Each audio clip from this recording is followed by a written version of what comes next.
लोकशाही साहित्यरत्न अण्णाभाऊ साठे संशोधन व प्रशिक्षण संस्था प्रकल्पाचा भूमिपूजनाचा कार्यक्रम आज पार पडला आणि त्यांचे कुटुंबीय आपल्यासोबत आहेत. त्यांच्याशी आपण बातचीत करणार आहोत. त्यांच्या नातसून आहेत आणि सोबतच त्यांचे नातू सुद्धा, त्यांच्याशी आपण या ठिकाणी बातचीत करणार आहोत. या सगळ्यावरती त्यांचं म्हणणं काय ते जाणून घेणार आहोत. अण्णाभाऊ साठे खरं तर लोकशाहीर आपण पाहतो आणि संपूर्ण जगभरात त्यांची नावलौकिक आपल्याला पाहायला मिळतं आणि आज त्यांचं स्मारक जे आहे ते आपल्याला पूर्णाकृती स्मारक घाटकोपर मुंबईमध्ये पाहायला मिळतं. तुमची प्रतिक्रिया? हा अत्यंत अभिमानाचा क्षण आहे. मी माननीय मुख्यमंत्री महोदयांचा अत्यंत मनापासून आभार मानतो की हा जो काही संघर्ष होता हा काही सोपा नव्हता.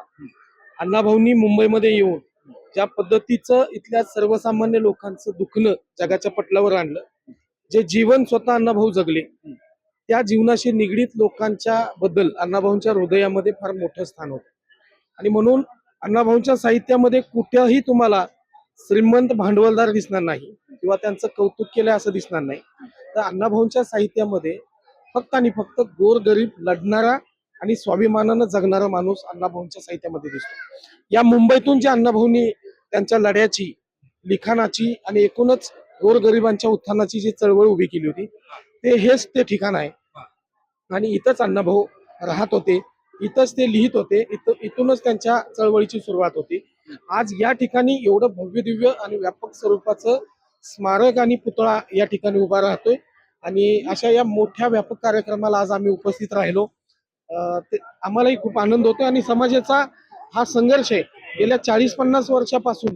म्हणजे हे काम तसं काँग्रेस तत्कालीन गव्हर्नमेंटनं करायला हवं होतं, पण त्यांनी ते केलं नाही.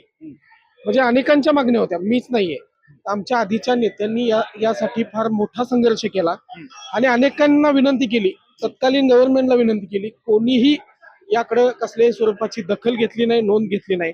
पण माननीय देवाभाऊंनी तात्काळ यावर ठोस निर्णय घेतला आणि आज हजारो, लाखो, करोडो मातंग समाजाचं आणि इतर अण्णाभाऊंना मानणाऱ्या अनुयायांचं स्वप्न सत्यामध्ये उतरताना दिसते. ज्या प्रकारे आपण पाहतोय की संशोधन असेल आणि प्रशिक्षण या ठिकाणी संस्था प्रकल्प जो आहे तो राबवला जातोय, या सगळ्यामध्ये नेमकं कसं असणार आहे, अण्णाभाऊ साठेंच्या कशा प्रकारे आठवणी असणार आहे या सगळ्यामध्ये काय?